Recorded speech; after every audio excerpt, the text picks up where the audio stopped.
If you're still listening, I want to say thank you. I really appreciate you for doing so. Each conversation is different, I know, and won't always appeal to everybody. This conversation, though, fuck me, does it challenge. I wanted to challenge myself just by talking about love. But the next challenge is to talk to people that I don't know and have no familiarity with. And this one, wow, do we get into it? It's chaotic. I turn red, if only you could see that. And we go a little bit more into sex and relationships, which also makes me kind of uncomfortable. So I do hope you enjoy this. And also, with every conversation, if you have any questions, comments, feedback, I'm all ears. Just keep it kind. Welcome. Hi. I am incredibly grateful for you to jump on this conversation with me, especially because I don't know you. No, nothing. We have a common mutual friend who pretty much went, get on this and have a conversation. Yeah. Yeah. Which is not a surprise. Quite, to be honest, I feel like both of you are quite forceful characters, quite loud. Enlightening, enriching, inspiring. There we go. Those are the words. So I normally start these off with asking way back when, if you remember the old MSN days and those chat room days, and all of a sudden everybody's chatting, then there's someone else to come on, and all of a sudden it'd be like, hey, sex location, ASL. Yeah. But we'll put a different spin on it because we're going to be asking your name, your sexual preference, and your relationship status. Okay. So hi, I'm Pip Hodgson. My sexual preference, as in me, I'm a female. Is that what you mean? Your sexual preference? Oh, mate. Do you prefer being female? Do I prefer being female? Yeah, some days. Other days, every time of the month, absolutely not. Sexual preference, I'll classify myself as bi. Go both ways. Although in an industry or an age where now we are so gender fluid, what is gender? You know, what is sexuality in all of this? It depends where I am in Infernos, Joe, on a Friday night, 7 p.m. But I'll classify myself as bi, go both ways. Okay. That's a new relationship status. God, what do you call it? I'm dating someone. I'm with someone. I'm not single. I love that. What do you call it? I'm not single. You're in a relationship. Yes, I'm in a relationship with a man. There we go. With a man. Suck it, bitches. That's literally how I felt like that came across, was just like, with a man. Oh, mate. Don't tell me about a Lizzo concert recently, which ended up in a foursome in a hot tub. We'll get to that later, I'm sure. Oh, I feel like this is going to be a very interesting, and maybe I'm going to get super uncomfortable with this conversation. Super uncomfortable, super quick. Welcome to the pod, everyone. Love it. So, Pip, we jump straight into it, and you're with a guy at the moment. You are bisexual. Does that actually, I'm going to go straight here, actually. Does that actually have any bearing on the relationship? Because I have seen in past relationships with people that when women say that they are bisexual, men can be a little bit, or women can be a little bit threatened by the fact that you could like swing the other way. Like there's more chance of you leaving them because there's more for you to go for. It's probably been the relationship I've probably been most honest in terms of that. They've always known, or my partner's always known, I've had either sex. It's something that I've always been attracted to, and I've always been quite fluid with, especially like a night out or when I've been dating. In this relationship, it was the one that I was straight up most. I enjoy sleeping with women as well as men. And actually at the beginning, he was very much like, okay, cool. It imposes really interesting conversations and debates. I'll say the word debates when their integrity gets questioned. For example, we were at a festival called Mighty Hoopla. You don't want to sleep with a girl that I thought was good looking. Why does it always have to be on your terms? It's not my terms. I just have real clear boundaries. I felt uncomfortable, didn't want to sleep with her. So therefore we didn't sleep with her. That's kind of the conversation. Yeah, but we slept with that other girl, and shit, that other girl wasn't as good looking. Okay, cool. It's not really about whether they were good looking or not. It's about my boundaries and feeling comfortable or uncomfortable. Yeah. So let's have that conversation. So it really stirs quite a lot of their masculine side, which is, well, I just want to sleep with any girl that's good looking. Not actually, it's about our preferences or desires. And I think that's really interesting. As soon as it becomes almost like, not a game, 'cause it's not a game, but when you don't align to the belief system lots of strong, heated conversations start to appear. Oh, that's really, really curious, because I'm not familiar with heterosexual relationships. I don't even know how to define anything these days. A relationship between a man and a woman. I'm not familiar with those because gold star, but it does make me wonder, is that something you've encountered with having relationships with females as well? Or is it purely like a male masculine ego thing? Male masculine ego thing. Because Yeah. quite often women, when you're with other women, I don't know whether it's more of a, you're kind of in a group, aren't you? You're in your girl group. Kind of, you feel a bit more safe and open to be able to have those conversations. Don't get me wrong, catty as hell, but you kind of know what the score is. Yeah.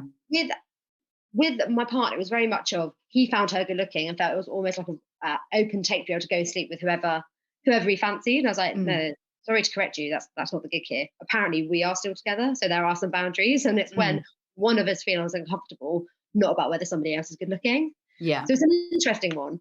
When I've been on female to female relations, should I say relations? God, that sounded old school, didn't it? It did. Relations. We're not courting. It's been 84 years. I know. When you're sat there having like a drink, it's like, oh, she's well fit, right? Yeah. Whereas actually it's a bit like, now not really my type. So the conversation has a different narrative. You're not doing it on a sense of ego, I don't think. Okay. I'm surprised you've never had a trip in the old Buck and Bronco, to be honest, Jay. No, not for me in any way, shape or form. Even, no. Literally, no. But you're already, you exude confidence in what you're talking about, like boundaries and expectation setting. The fact that someone's saying to you, your other half is saying to you, well, she's fit, I want to sleep with, like, why can't we sleep with her? And, you know, other women would potentially kind of almost bend to that to keep the other half happy. Where's that come from? A lot of soul searching. I was in a relationship before the one I'm in now, where I wanted it to work so badly, Joe. The person was so nice and they were everything my family wanted and more. And I can remember going to a really dark place being like, why am I not good enough? Why do I not fall head over heels in love with you because you're amazing? And still to this day, that person is amazing and they deserve every happiness under the sun. And I wish I could have given that to them. It just wasn't right. And after, I gave a good old slog. I gave it like 5 years to really try. But I was just like, I'm doing myself a disservice because I'm so unhappy that I told myself after that, I'm never going to be in a relationship where I have to compromise my feelings, compromise my happiness, and compromise what I'm going to define as love. If I'm having to do any of that, it's going to make me really unhappy and therefore it will never work. So it really opened up a lot of questions to myself as to what I wanted my next relationship to be like, how I would describe it to myself and to others, and what I wanted to get from it, because it became really apparent that love can only really occur if it's going to be a two-way street. You can't love yourself and love the other person and expect them to love you back. Like you have to both buy into it. And that for me was a really, I guess, life milestone moment. I think is that's how you describe it. Yeah, so like a turning point for you was like, this is how if I'm going to be happy, it has to be on my terms, not based on how other people feel about it. Absolutely. And it has to be a partnership. You have to be equal. I think there are so many of us that probably, if we're really honest with ourselves, are not equal in our relationships. And not equal in terms of money, not equal in terms of looks, but feel equal to yourself and to your partner. And I definitely didn't feel that in any of my previous relationships to the one I'm in now. Do you think that is important, where you say to feel equal in your feelings and expectations? But do you think that potentially that gets confused in the fact that there's that money side of it? There's the who does, like I spoke to the very first episode I had with somebody, Egg, who said about she hates the term unit, because you're not a unit, you're two individual people. Do you think that it kind of gets a little bit confusing, putting all those things together and then going, oh, hang on a minute, what do I actually feel? Yeah, massively. Obviously, I am a G unit. It massively gets confused. Also, there's like, I don't know, there's quite cringy and corny like expressions or expressionisms, one team, one dream, we have this life together in harmony. I'm just like, fucking hell, give me a bucket. Sounds like a girl band, but yeah, Sounds sure. like a life sentence I've read. Oh my gosh. I'm gonna go to prison for Manny Slaught. I'm not, obviously, but if I was, that's what my jail sentence would be in this, woke world we live in. Yeah, I fundamentally don't believe we can ever become one team, one dream, because it should be about two equal people wanting to do things together. The moment cracks start to arise and relationships start to fail is because those two people don't want to do things together, or aren't on the same path, or don't have the same ideas, or don't want to do the same things. So I very much believe that you should be with a partner that you see as going along this journey of life with you, and you make each other better along the way. Now, some people that is a lifelong partner. For people that might be a moment in time or a situation. For others, it might be many people at one given time. It's all about your preference. But I don't ever think you can ever be this one unit. I think if you do become into that place, I think it's a pretty bad place to be. Yeah. What I'm really starting to figure out from a lot of people is that you grow separately, but you can grow in the same space. Like, it's not about growing together. It's about growing separately as a person, and doing it side by side rather than like, And if you think about logical things, you want to buy a house together. How you might style that house, the rooms in that house will be curated or narrated depending on what both of your preferences are. You might have a room in the house each. You might do your bedroom differently, whatever it might be, but you're choosing to do that together, right? The same on holidays. You may choose to go on holidays together. You may choose to go independently. You may go with friends. You may not. So all of these things in life that are things that you want to do, you're doing together, but you're not doing them as one. Like it seems ridiculous to me as a concept now. When I look back at, my grandparents, they met each other like, I don't know, 16 or whatever, and they were married by like 17, and they spent, I just hope my granddad was great, is all I'm going to say. Otherwise, she would have been lonely. It's a long time, isn't it? Did you ever feel, so your grandparents were together the whole time, right? Yeah, on my dad's side, my granddad was in the army. So like my nana didn't see him for, like 5 years.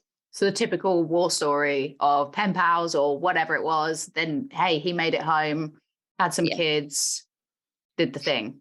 Yeah, I can imagine today's modern day, it'll be swipe right, dick pic, baby conceived. But yeah, same thing, pen pal, bit of time. Yeah. Swipe right, dick pic. I'm using that as a quote. Yeah, babies, done. Yeah, that's brilliant. Who's gonna, they'll be like, okay, I'm gonna have to listen to this. What the fuck is that about? But with your grandparents then, were your parents the same? What do you mean, like brother and sister? Yeah. Were they? No. What do you mean by that? The same? Did they have that same relationship in the fact that they got together and they've been together forever? No. My mum's dad left when my mum was 11, which was at the time pretty unheard of back in those days, which was like my mum was 55. And it was almost like kind of a disgrace. My nana on her side was like a single mum with all these kids. She was like, shame on the family. Yeah. And did that colour how you perceive relationships? Because as you say, you had all these relationships, and then now that you're doing it the way that you want to do it. Yeah. Did it colour the way that it was done? Oh my gosh, has it coloured my future? I think really subconsciously. Yeah. So yeah, I got with a person that already had a child to a previous marriage. And I can remember one of the first things that my mum turned around and said to me, she was like, I wanted better than that for you. Haven't been through that myself. I wanted you to do better than that. And I was like, wow, okay. Whereas in my mind, I'm like, we should be really pleased. This is my dad. My dad took my mum. Like, it's fine. Both my mum and dad were married before. When I say face of thunder, Joe, like, she was so disappointed. She was like, nah. It's like, cool, great. And do you know, it's a really fractious relationship I have with my mum now because of that. So I'm just like, why? Like, the world's moved on. Why do we care? Yeah. Is that a trust thing? Because the trust is eroded. And I don't mean this in what I want to be very conscious of is, even when I may say something about my parents, is that you can, one, see the errors in their parenting while still loving them. You can still, it's that duality that a lot of people find very difficult. So it's not that I'm saying these are very definitive things, but did it erode the trust? And that's why it's kind of a bit fractious? I think it's an interesting one. I think my mum, when I was with my previous partner, just thought she's safe. She's found someone that's safe and stable, that will look after her, that will love her, that will cherish her. And I don't have to worry too much. You know, have always been probably classified as a troubled child. I wasn't. I just wasn't in a freaking library my whole life. Do you know what I mean? I've been living it. And I guess it caused them many sleepless nights, but explored the world a bit. So I think for her, it was more a case of you left something really safe to go to something that's already quite broken and unstable. And actually, if it's happened and a marriage has broken down before, could it happen again? I think she's filled and worry that way. And guess perception also. She's now going to have to accept a child that's got nothing to do with her family whatsoever. Yeah. But on the flip side of that, when my mum and dad met, my mum had my sister. And it's also given me the biggest amounts of compassion, Joe, to love another child that's not my own, because I saw and I see how my dad is with my sister. Yeah. And it is the most beautiful thing. And I just think I'm quite privileged to be able to give that to somebody else and to help, give me this in my 30s as another skill or an understanding and a different way to love someone. I think that's a really positive thing.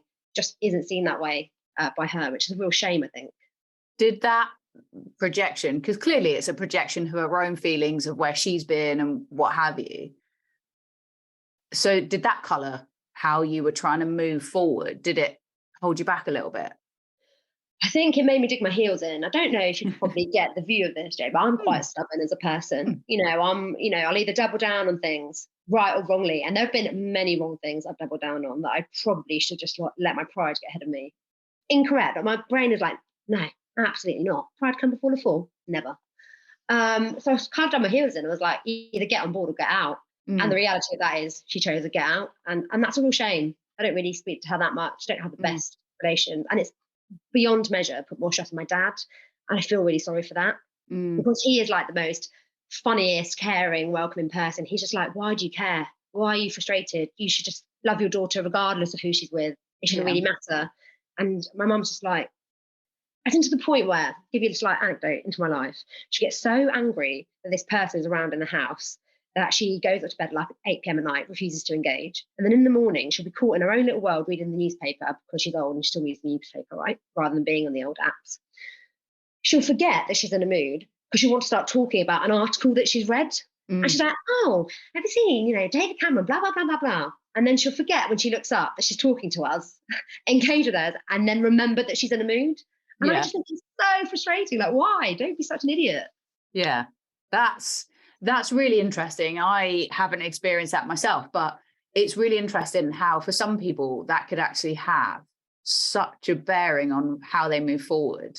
Whereas you're like, you have that personality already, absolutely can feel that, can hear that, that you would dig your heels in and go, fuck off, I'm doing my own thing. That's insane. And did you think, and I ask this of everybody because I think it's really interesting, everybody's perspective. Did you think when you were a kid that this is what your relationships would be like? No, not at all. I thought I was going to marry my first boyfriend at the age of 21 and an Italian wedding somewhere. And I thought he was the best person on the planet. And, life was going to be amazing. After 21, I was probably going to have 4 kids by the time I was 30, right? So I had this massive princess dress. That's what I thought. Oh, okay. Now my face is covered in Botox, go both ways, and I haven't got a fucking, partner that's like with a ring on my finger. Do you know what I mean? Like the reality of what I thought my life was going to be like and what it's turned out like is a massive difference. However, I wouldn't have it any other way. I literally, and I say this, when my dad really worries about me. He worries like, I worry that you're sad. Like I'm sad I don't have a good relationship with my sister and my mum, but Dad, if I got hit by a bus tomorrow, I've had the best life. I've had the best life. I had the best friends. I've done the parties. I've loved. And I can't ask for anything more in my life. I feel really incredibly lucky and content with where I am now. Yeah. And again, I fucking hear it. Like, I can hear it that you're just like, I've done everything. There's more to do, but it doesn't matter. Yeah. That's an incredible place to be. And as you said, you did a lot of soul searching to get to that point. What did that include? Oh God, I went to some really, really really bad and dark places. Everything to excess. Lots of partying, lots of late nights, lots of early mornings, lots of come downs, lots of just not looking after myself. I went to a place when I realised the person that I was with previously wasn't the person, and by this point I probably should anecdotally say 8 months away from getting married, didn't go through with the wedding, everything was pretty much in place, and I was just like, really sorry, I can't marry you. Gonna leave our house that we bought together, and just gonna go move in with my sister just before lockdown. Like, it was a big deal. Just before lockdown, so you didn't know lockdown was happening yet? No. So this was pre-pandemic, because I know a lot of things shifted for a lot of people during, but this was pre-pandemic. Okay, so you're like, oh my God. Yeah, I'm like, oh my God. I just know it wasn't right. Decided we were due to go skiing, and I was like, fuck it, I obviously cannot go skiing as a group because it's going to be awkward for everyone. So I decided to fly to South America for a few weeks. And yeah, just went a bit of soul searching, did a lot of partying, cried a lot of tears by myself. I was like, shit, what have I done? Yeah. Even though at the time I knew, it was like almost relief, Joe. I knew I'd done the right thing. Yeah. And then when I came back, I was like, look, I'm being a dick to my body. I can't rely on drugs and alcohol to get me through this. I've got to figure out what my path's going to be like. And that's when I first kind of went to counselling. And then I went to counselling, and I had a counselling session once when I was at my mum and dad's house post-COVID. This is like 18 months later. My mum comes and sits down to me. My mum's from Barnsley. To anyone that's about to witness this accent, what do you need one of them for? You've got a family to speak to. Yeah, I know, Mum, but I find it a bit difficult to speak to my family sometimes. Well, you just need to speak to us more then, don't you? You just need to spend a bit more time with us. I don't understand. What qualifications has this person got, and where do they come from? Where'd you find them? I actually got recommended them. By who? By a friend. And do they know then? Are they right? And I was like, I don't really know why I'm having the Spanish Inquisition come at me this early in the morning, because it's like pre 9 a.m. guys at this point. And I was like, it's really helping me, Mum, at a time when I didn't really feel I could speak to you, because there's quite a lot of judgment coming your way. You don't know what's good for you. You don't feel that. Honestly, you cause us all so much stress. And that was kind of it. And I was like, that's absolutely why I needed to go to counselling. It was amazing for me. It gave me some really good strategies. It gave me the ability to talk. I started to journal. I'd never journaled before in my life. To anyone that hasn't journaled, the shit you talk about on a piece of paper when it's just you and a pen, one, is hilarious. Somebody should make that into a Netflix doc because it's funny. Two, random stuff just comes into your thoughts. And it's just so cathartic to get it out. And if that is one thing I could urge anyone to take away from one of the counselling or coaching sessions I had, it was that. Yeah. I'm always really curious about the moment, like the turning point. What was it, the last thing you did that was the turning point? Because I feel like things are not messed up by film, TV, songs, all this kind of stuff. But, there's always this kind of like massive moment that you realize that you've done, like that you need to change your ways and all this. And then actually it's the really quiet, simple moments, like making a cup of tea and you're like, I've got to do that. I've got to change. Yeah, I was at a friend's wedding and my previous partner was an usher, and I was in church. I'm quite a spiritual person anyway. I was in a church and I was like, I can't stand up in front of God and lie. Probably lie to my family, probably could do that quite easily. I mean, I do that every weekend, right? no shit there. But to stand up in front of the Lord that sees me have a complete debauchery a weekend and lie would probably be a step too far. I think I need to be honest to myself. And I think that was more the indication of not being true to myself. And it was beginning to really make me sad. I was getting more quiet. I was going into myself a bit more. And all my friends would be like, are you okay? And at the time, I'm like, yeah, of course, it's me, wild party, right, great. But the reality is I wasn't. And if I'm honest, Joe, at the time, as much as I know I needed to get out, I probably couldn't have described how, why, or what. I couldn't have described what that emotion was. I felt so overwhelmed by everything, by letting my family down, by not doing the right thing, by the fact that so many people were excited for us to get married, by the fact he was a great guy. He is a great guy still. The fact that I found a failing in myself to not want that so-called amazing thing. Like, there were so many different points at that moment that I just thought, it's all a mess. And I didn't know how to unpick it, and I didn't know what the right option was or the right route. I didn't know how to do it in terms of being fair to him and myself. It was just all a bit of a shit show. Do you think that people have, well, no, actually, people just don't seem to be equipped to have those kind of conversations in the first place, right? So with the counselling, with the journaling, all that kind of stuff, came the ability to have those conversations and to be able to name your emotions?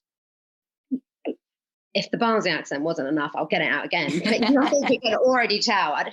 We don't in our families today talk about relationships or how hard they are or what they need in order for them to be good or what a good one looks like. When I look at my own childhood, growing up, I guess, with my mum and my dad, there were some rocky roads in it, right? There were loads of fights, there were loads of arguments. It wasn't great at some points.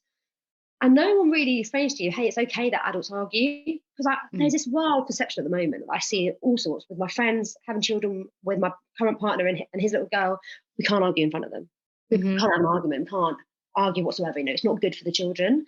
Obviously, I've come from like Timbuktu and my parents argued all the time. So there's probably a bit of a balance. The thing that I think is important is to explain to them, hey, we're arguing because we're not happy with each other, but it's okay because we're talking about it and we're discussing it. And this is why we're upset.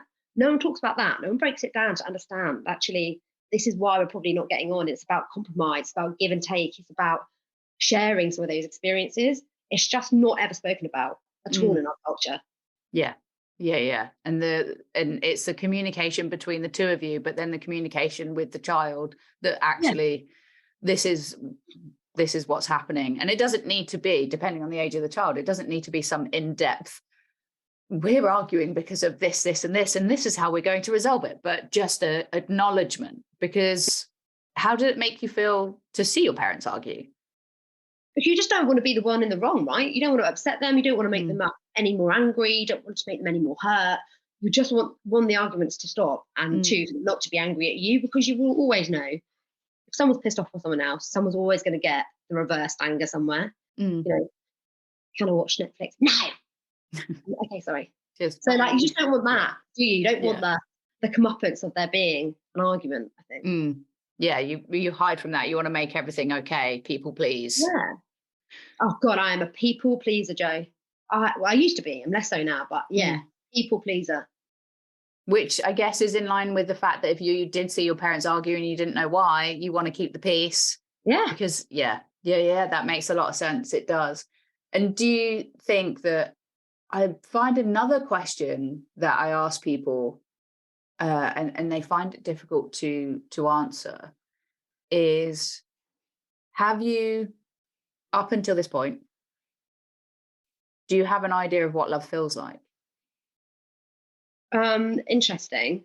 So I probably met what I would describe as the love of my life, the leader of my thoughts, the person in my heart.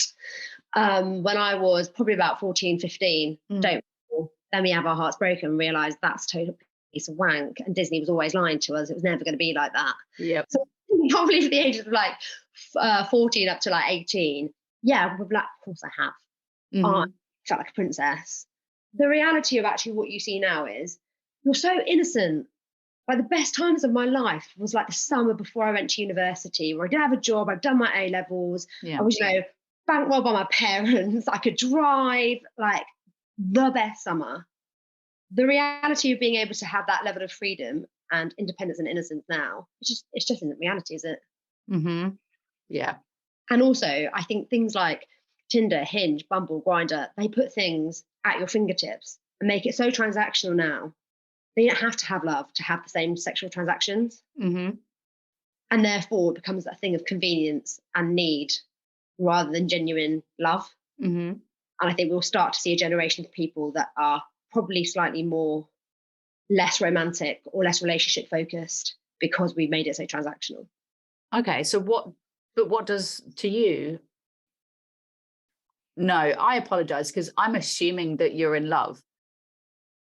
I would say I'm in love. Yeah, to ask that question of what does love feel like, I'm assuming that you are, when actually up until this moment you haven't said that you are. So right, sorry. But the person I'm currently with, I really, really love you. Just caveat that with please know this. But what does it actually feel like? Because I don't know what it feels like. And I think that maybe it is a different feeling for everybody because we all interpret Mm. feelings and experiences differently. But to you, what does it actually feel like? You can make a song out of that, Joe. What does it feel like? What is love? What does it feel like?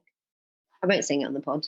But for me, it is insane amount of butterflies that I get when I think about that person. It's the Mm-hmm. longing for him to message or for them to message. Mm. It is the excitement when you get to book things, to do things together.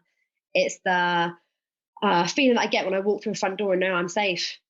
It is when Mm. I go to bed at night and know that I have someone by my side that I can rant to, that I can tell all of my feelings about and not be judged. It's the person Yeah. that I know will also think about me and might leave me a note with my cup of tea because he's actually taking the time to think about me in a day. Mm-hmm. For me, it's getting excited to do nice things that I know will mean a lot for him. Yeah. It's those things for me. So it's a safe space, really, to be you, was that scary? Yeah, because I've been the most honest I've ever been in this relationship, and that was really scary to be vulnerable. For them to know all of your flaws and not care, to get really excited at the same things. Like, Mm. there's another crime drama on Netflix. Promise you guys, I am cool. Promise, promise. Everybody Um, loves a crime drama. right? And we're like, oh my God, we're going to get home at 7 p.m. watch it, yeah? Order of Dominoes, things like that, like you get really excited about. And yeah, of course I can go and do those things with my Mm. friends, right? Of course I could do that, do all of those things with my friends. But that's not my person. Yeah. That's not the person I get excited to see or get like giddy. Have to admit though, I've stopped putting my makeup on the train every time I see them now. That stopped, unfortunately. But at the beginning, I wanted impressions to last. Yeah. And you go the extra mile. Yeah. I don't know, but yes. Okay. But I'm being incredibly honest in what I do and don't know. And I don't know a lot. That's why I'm doing this, really, to And no one's learn, made your because heart. No one's made your heart jump. No one's made you I think, oh, think, I've got a vibe. no, I think there's a lot of clouding what I really actually was feeling and thinking it was. And then you kind of take a step back and you look back and you go, that wasn't what what you were feeling. It was more chaotic than that. What's that like, though? Allowing yourself to be vulnerable with someone that you've met, like, is that scary, or are you just that confident that you're just like, well, fuck it, if they don't actually like take that on board, then I move on? Well, I probably would move on with a lot of tears in between. Yeah. Let's not kid ourselves. But yeah, I think I'm all in on this one. Mm, I think I'm probably the wrong person to ask. I've always lived my life quite open and quite honest, and I mm, like to think quite authentically. Kind of what you see is what you get. yeah. Not somebody that kind of really beats around the bush. Yeah. I know from others that's a really scary place to be because they're like, well, how can I let people know anything about me? Because if I know that, I'm either seen as weak, or they might not like it, or they will leave. And I know for some people that's really triggering. For Mm, me, it's kind of, if you don't like it, you're kind of not going to change. So yeah. you kind of have to be on board with it. And pretty early on in the kind of the dating game whether or not someone is going to be tolerant of that. And do you think, though, early on, but do you think there's a lot of people that lie to themselves Yeah. to just be in a relationship, to just have that feeling of being wanted, whether they actually really are? Or I cannot describe to you, God, this to any of my friends watching, I love you dearly. But fuck me, the stories I've had to hear from you are tragic. Like the red flag after red flag after red flag. Yeah, but he loves me. Mate, I don't think he does. I think he's probably with another girl last weekend. From what you're saying to me, I Mm, think he's probably having you. No, loves me, loves me. He broke up with me, found someone else. I'm like, babe, all the signs are there. mm. Yeah, but I really liked him. Like, I'm like, how can you be so oblivious? But maybe I'm being harsh. And obviously, to my friends, I still love you. I love that. Once again, I love you. It's okay. Honestly, this is brilliant. So it is scary to be vulnerable, but to have that safe space must be quite an incredible feeling. Yeah, that to I am in awe of anybody that can say that about their relationships. But if we swing all the way back to the beginning of the conversation, you were talking about the fact that with your partner and stuff, and talking about other people being in that relationship. Is this something that was at the very beginning that you were like, I'm down for like threesomes or foursomes or whatever the fuck you do? Was it a kind of almost deal breaker to be open? Joe. Dude, I wouldn't even know what I would fight, flight, or freeze. I'd fucking freeze. I'd probably pass out. Like, oh my God, what is happening? I watch it. So I think really honestly, I was straight up about the fact that I found girls attractive, and I still see myself being with girls in some form. But I know it is more of it's a desire in me rather than necessarily a staple, like a must have. So I think there was always an open for me, but fluid. The person that I've been with before had also had threesomes, and it had happened to be with girls, which honestly sounded chaotic more than anything else. But we're in our 20s, we move. We move. So it was one of those conversations at the beginning, which was like, it wasn't set in stone. It wasn't one of those things. And then for the purposes of the pod, we met, we love a little drinking sesh, me and my partner. I love opening a bottle of vino. Do you know what I mean? Going out for a drink, going to the bar, it's something that I've always enjoyed, always will enjoy. And there was a Brazilian over just for the few days. South Americans, great lovers. That's all I'm going to say. And one thing led to another. And the next thing you know, I'm hanging out in old Novotel. I'm a little fumble in the jungle, aren't I? All three of you? Yeah. Yeah. Didn't just turn around to my partner like, you hang there. I know. I'll be back later. I'll be back later, put the pizza in. But yeah, sausage. Just fucking hilarious. Yeah, so and then you did it once and it was like, okay, this is something that we can do if we both are into it. Did you actually have a serious conversation about the boundaries and expectations? Because I feel like that's another thing that people fall at that hurdle, is there's just that imaginary boundary that you both put in place, and you're working from two different scripts. Absolutely. So the first Fumble in the Jungle, we sort of sat down and was like, a bit like you do The Apprentice, should we have a run through of that? Should we describe what went well and what didn't go well and tell us? You had a little retro. She had a little retrospective on there. And yeah, we discussed things that we liked and disliked, actually things that probably became more firmer boundaries for both of us, that then went into the second one, that then got either reaffirmed or not. And then, like I said, with my Chihuahua, it's like, this girl's fit, why can't I shag her? It's like, babe, we're not polyamorous. That's not what this is. Yeah. And there is a difference, right, between threesomes and polyamory, because I know that polyamory was getting big years ago and is now just like a normal thing. I have to look out for it on dating apps, like the ethical non-monogamy and polyamory, because I had to look up yeah. Wait until we get you onto non-consensual non-monogamy. Wait until we get you onto that. Isn't that just cheating? No. What? No, it's where people like to be told no. Like, let's fantasize about people saying no, but they do it anyway. Oh, it's close to rape, but Right. Okay. Yeah. That to me is a fucking minefield. Jesus. But there is a difference, right? And you know the difference. You're not looking for a third person to join the relationship. That's not what you're into. No, we're in a heterosexual relationship with each other, and we are both, I guess you would describe it as each other's primaries, the only person. I say primary, not primary, the only people. But we recognise that we have needs, for which mine is a female, that every now and then Ash will have to bend to please. However, he doesn't at this point seem to be taking too much of an issue with it.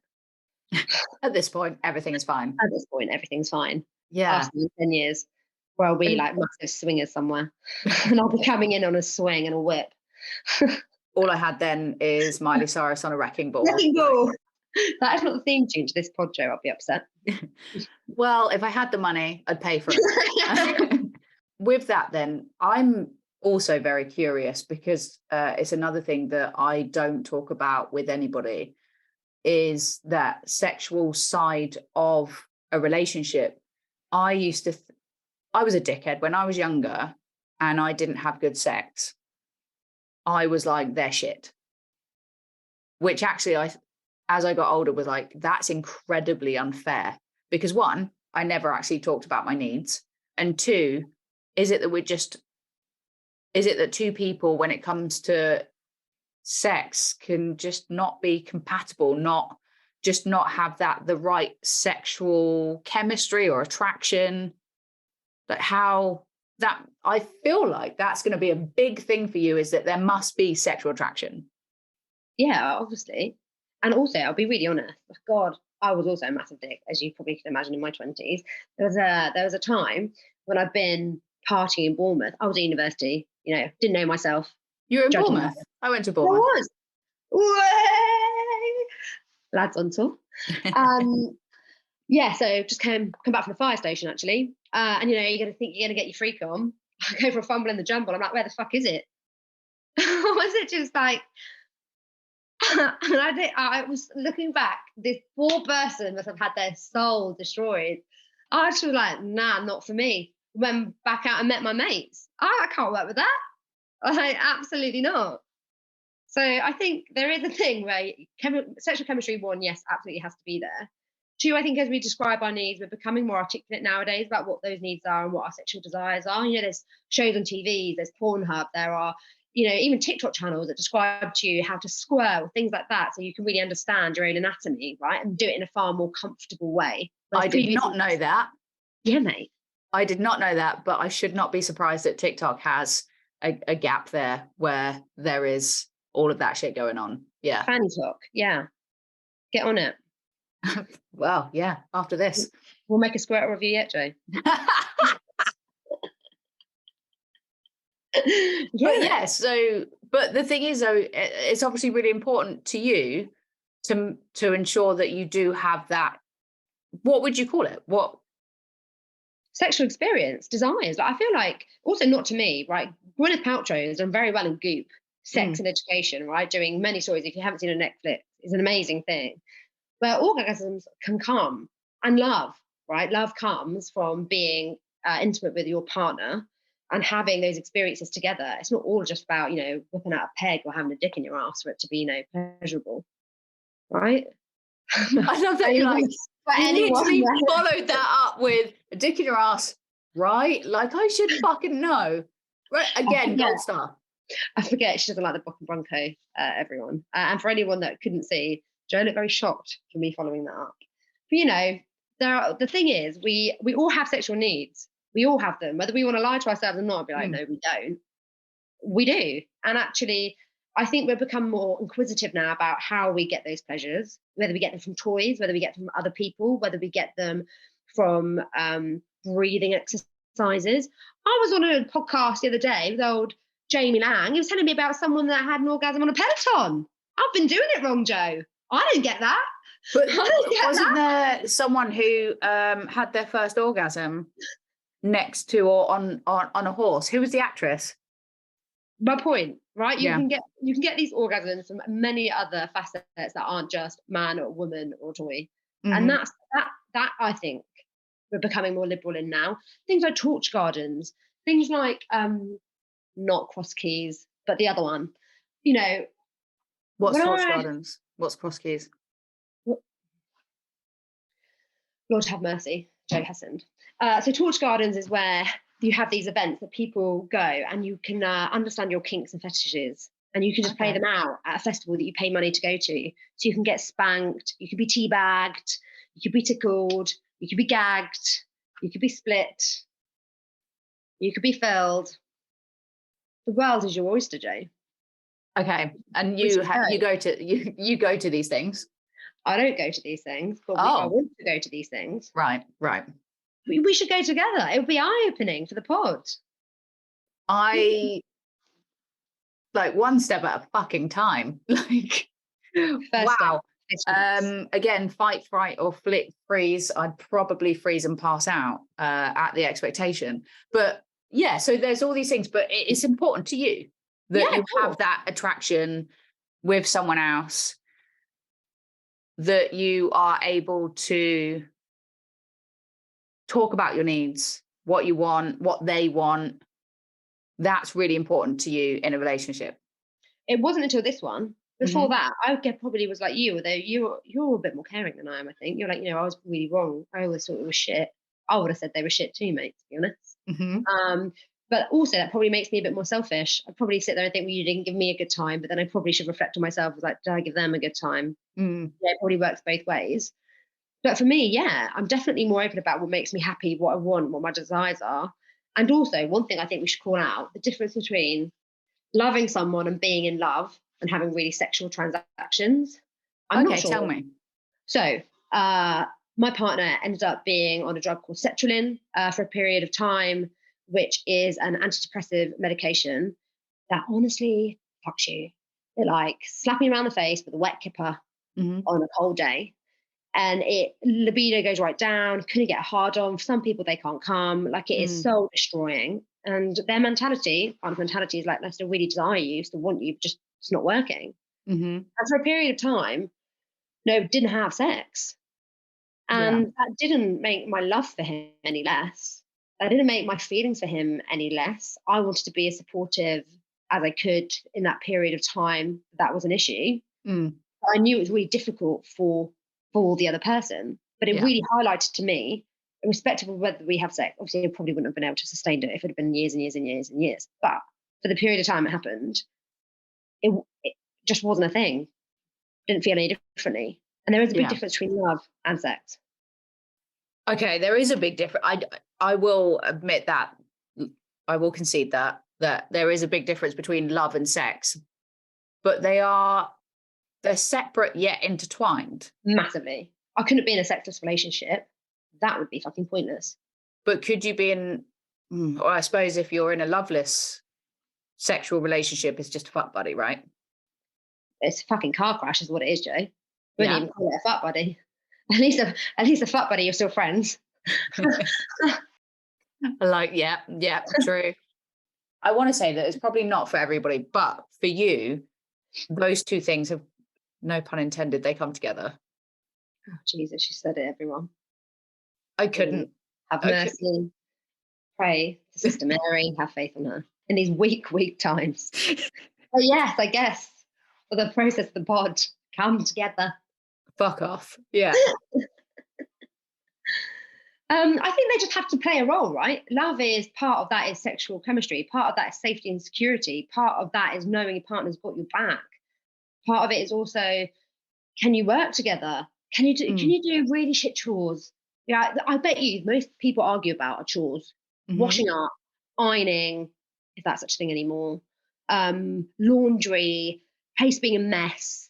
I bet the majority of arguments happen because those things feel out of kilter, rather than actually, can I tell you about my feelings and how you really upset me today? I think if we approach things a bit differently, being like, hey, I feel really undervalued because I cook, I clean, I wash up. You come in at 9 p.m. at night, you earn all the money, and then you go out on Monday morning at 9 a.m. start the cycle again. You had that conversation, I bet the outcome would be really different. But we don't. We often argue about the fact of, you're a shithead, you didn't do the laundry, you're a shithead, you didn't cook for me. And actually, I think...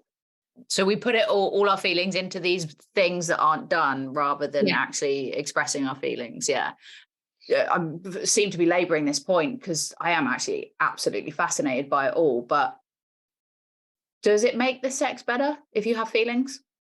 If I'm angry at him, yeah. Rage sex, okay. I love a bit of rage. I love a bit of makeup sex, love a little bit of rage sex, yeah. So is the whole like, I've got this image of, when they were like, never go to bed angry. No, sometimes you should. Yeah? Sometimes you should go to bed angry and wake up the next day. Oh, no, you resolve it that night, surely. Oh, that's what I mean, is go to bed angry. We can tell Joe hasn't had a boyfriend or a girl before because it's like, we'll wake up the next day at 9 a.m. thing. Is it boom time now? No? Yeah, okay, great. I have not experienced a relationship where I've gone and had an argument with a girlfriend and been with them for that to be a thing. I've never really argued with girlfriends. I've never done any of that.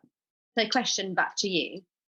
That's good, because I was going to say, if we wrap it up, you get to ask me a question. So. Oh my God, well, hang on, let's not beat around the bush of one. We've got a few on the list here. One. Carry on.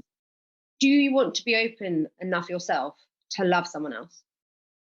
That's an interesting question, a good question, because someone else asked me something similar. And I just was telling myself previously that I was, when I actually wasn't open. Yeah. I was like, yeah, I'm open to a relationship. And I think actually even my therapist was like, no, are you really? Or are you just intellectualizing everything? Which is kind of what I'm doing now. But I am open, shit scared, but I am more open to it now. A little bit excited along with the shit scared. Ugh, yeah. Again, for people on the pod, Jo looks like she's about to vomit. Yeah. Yeah. Okay, second question. Do you think you have the tools in your own soulful toolbox to know what to do to find love? Or are you still figuring it out? And it's okay to say you're still figuring it out. I'm still figuring that out because I'm on dating apps, because everybody else is like, get on the dating apps. Some people love them. Even the ones that seem to really dislike them are on them and doing well. However, I am not. So dating apps for me are not great. However, it feels like it just really feels like that's the only way these days, because I don't go to bars and clubbing, I don't drink and stuff. That's not something that I find exciting anymore. Yeah. So yeah, it's a tough one. Like, you should get yourself on a gay cruise. You would have a lot of fun. Yeah. Well, yeah. Or I would be that one person. There's always that one person that strikes out, and it always seems to be me. I think you've got a lot to give, mate. I think you're being a bit too hard on yourself. No, I'm not saying I don't have a lot to give. I do. I absolutely do. But there's still quite a few fears of like rejection and stuff like that I still have to experience. So I still need to go and do it, maybe get rejected a couple of times and know that I didn't die. Do you know what I mean? I love how you're approaching this like a job interview. I just need to be rejected. I just need them to not love me. I need them to not love me, and then we'll be great. Yeah. It's been a very long time for me though. My last relationship was a very long time ago. So I worked on myself for a long time, and yeah, I'm a different person, and I'm a very immature person in that space, incredibly immature, because I haven't had all those experiences with the sex side of things, actually living with someone and actually having to think about another person, the argument side of things and the making up side of things, not something I'm experienced in. So whoever it is, they've got a lot to go through with me. So yeah, I hear that. I was about to say to you, how do you feel about someone coming into your space after this time where you've just had yourself and you just don't have to worry about somebody else? How open are you to actually allowing somebody else into your space and putting some of their own views on things? You're like, I don't want to do that. How do you feel about that? That's going to be such an adjustment. That's what I know. It's going to be an uncomfortable adjustment, because I've been alone for a very long time. It's just been me. I don't have to think about anybody else. And even when I was with someone, I didn't really think about them. It was very strategic in the way I thought about them, knowing, okay, this is probably what they need, so I'll give that to them. Not me actually wanting to give it, but like strategically, like, that makes sense, that would fit there, so I'm going to put that there. So yeah, that is going to be one of the biggest lessons for me, is how do I make space for somebody else? Yeah, I absolutely would agree with you, mate. Yeah. So there might be that at some point this year, maybe that there'll be an episode where it's just me going, well, that happened.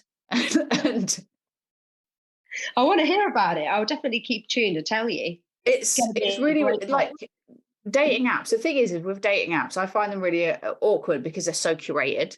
I was chatting to someone the other day, one evening, just randomly it happened, chatting, having good banter, hate the word, but banter. And I went to bed. I didn't look at the app until the next evening, and knew that there was a message there waiting for me, went on there, and they completely disappeared. Completely not even they liked you or messages or whatever, just completely disappeared. And it wasn't me going, what the fuck did I do wrong? Because I didn't. It was just like, that's how that operates now. Yeah, welcome to the world of ghosting. Yeah. It's like, Yeah, it's so weird. But I didn't die. It's fine. And I didn't my ego wasn't completely reliant on how that went. But that's the first interaction I've had on a dating app this time round.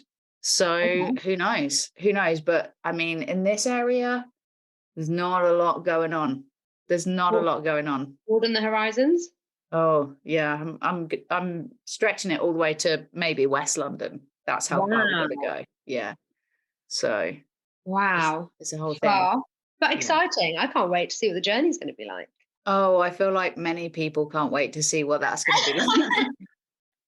Many people are waiting to see what that's like. But anyway, I mean, you've had so many fucking questions out of me. I just want to I'll wrap up now and just say thank you so much for coming on and having this conversation with me. You have no idea who I am. I have no idea who you are. But now I feel like I know you really well. I feel like I know you too. This is great. You're Maybe like a little... dating. This Maybe is... your own app. Well, I'd just put it out and be like, does anybody want to come on and talk to me about love? And maybe one day one of them will be like, oh yeah, fancy doing this in person. I'm like, fancy having a pizza with a bit of sausage on it. lesbians. I get it. It was a joke. I swear this episode is like something on crack. Is that going to be the headline? Probably, yeah. Probably. But thank you so much for inviting me. I had a great time. Thank you for jumping in and taking the time. So I really appreciate it. I think I'm quite red. So yeah. Nah. Only a shade lighter than scarlet.